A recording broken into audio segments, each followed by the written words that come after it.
If you're a photographer who works only with natural light, or on the other hand, a photographer who works exclusively with artificial light, I think you might be limiting yourself. Before you dismiss me, hear me out.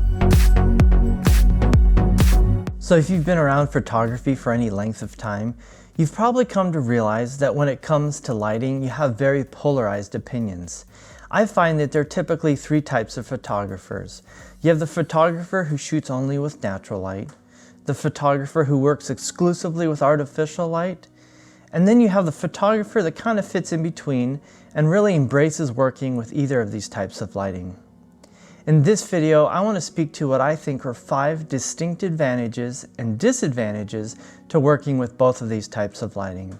And then I want to speak to why I think being this third photographer that embraces both kinds of lighting is really important, especially if you want to pursue photography in a professional capacity. And then finally, I want to point you to some resources that I've found really helpful as I've been navigating learning these skills. So let's talk about natural light photography. So when we use this term, we are referring to photographers who rely on the sun as their sole source of light. They are shooting either direct or diffuse sunlight, and sometimes this is called shooting ambient or available light. So what are some of the advantages to shooting natural light? Well, first, it's free. Other than your lens and your camera, that's all you really have to have. Second, it's lighter. It's also faster, you're not bringing all this extra equipment with you. And fourth, it's really less technical. It's easier to expose for ambient or available light. And then the fifth is really a culmination of these items that I just listed, and that is it's easier to focus on taking your image because you can not have to worry about all these additional details. So it gives you more time to think about, your subject placement, your composition, your posing, and your storytelling in your image. So I think these are 5 really strong or compelling reasons to shoot natural light. So let's talk about some of the disadvantages to shooting natural light. Well, one of the disadvantages to working with natural light is often you're forced to work at higher ISO values. And higher ISO values equal more noise in your images. For instance, recently I was shooting at a reception, which was very dimly lit. Had I been shooting only natural light, I would have been forced to shoot at really high ISO values, and for me, that would have produced images that I wouldn't have found useful. Also, when you're shooting natural light, you have very limited control of the quantity, the quality, and the direction of light. Also, with natural light, often you can be kind of limited in your composition. And by this I mean is, since you don't have control of the light, often you can't choose the composition that maybe you find the most interesting. And then you also have sometimes the challenge of getting really nice catch light in the eyes, or avoiding those raccoon eyes where you have the rings under the eyes. Now, there are ways of solving this with natural light, but it's an additional factor that you have to kind of work around. And then finally, the blown out skies. If you see a lot of natural light photographers work, if they shoot a subject against the sky, oftentimes the sky has a fair amount of light in it.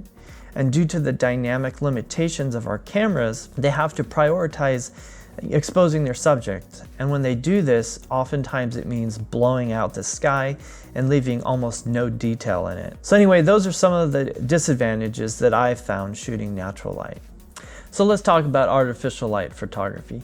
So when I'm using this term, I'm typically referring to photographers who work with off-camera flash photography. And this means there's like some sort of light or strobe that's mounted on a stand with a modifier such as a beauty dish or softbox. I'm also referring to photographers that use lights on their cameras, such as like speed lights. So what are some of the advantages to shooting with artificial light? Well, one of the advantages is that you're able to shoot with lower ISO values. The reason you can do this is since you're not relying on just the ambient light, but you're supplementing it with artificial light, you're able to require less ISO to get your exposure right, and in turn that gives you much cleaner images.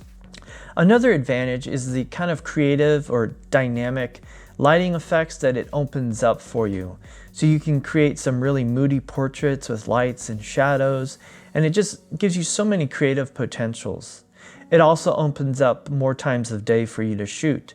You know, some photographers that are really skilled can create golden hour in the middle of a cloudy day. Getting things like catch light in the eyes or avoiding those raccoon shadows in the eyes are really not a problem once you add in just a touch of artificial light. The other thing that I really like is that, for instance, there's a beautiful sunset and you want to expose the sunset properly. Well, that's pretty easy to do with artificial light. So those are just a few of the advantages, you know, that you get with artificial light. A lot of those advantages really can make you seem like a magician to a customer, because you can take what seems like an otherwise kind of boring looking lighting and make it look super interesting by, you know, modifying the light in some interesting ways. So let's talk about some of the disadvantages to working with artificial light.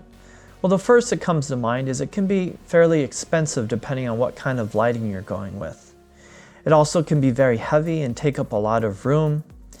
It's also more technical because not only are you having to dial in your ambient exposure, but you have to dial in the power of your flash and get that mixture right in order to create a really nice image. It also can distract you from working on really, you know, the composition and the storytelling of your image.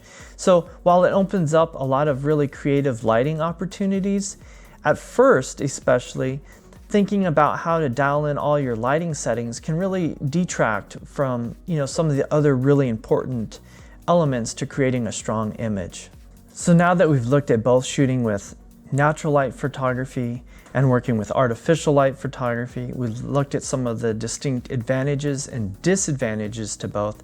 I hope that you can see now that when you put those together, they really complement each other. So I really hope that you're one of those photographers that really embraces both of those. And if not, I hope that you consider doing so, because I think you'll find, especially if you're pursuing photography professionally, that having this skill set in your toolbox will really enable you to handle any sort of lighting situation you might be in. Oh, and then finally, as promised, I'll put in the comments below some of the photographers that I think you'll find are really helpful. Some of these photographers, like FJH Photography, Francisco, he's a photographer that works with artificial light.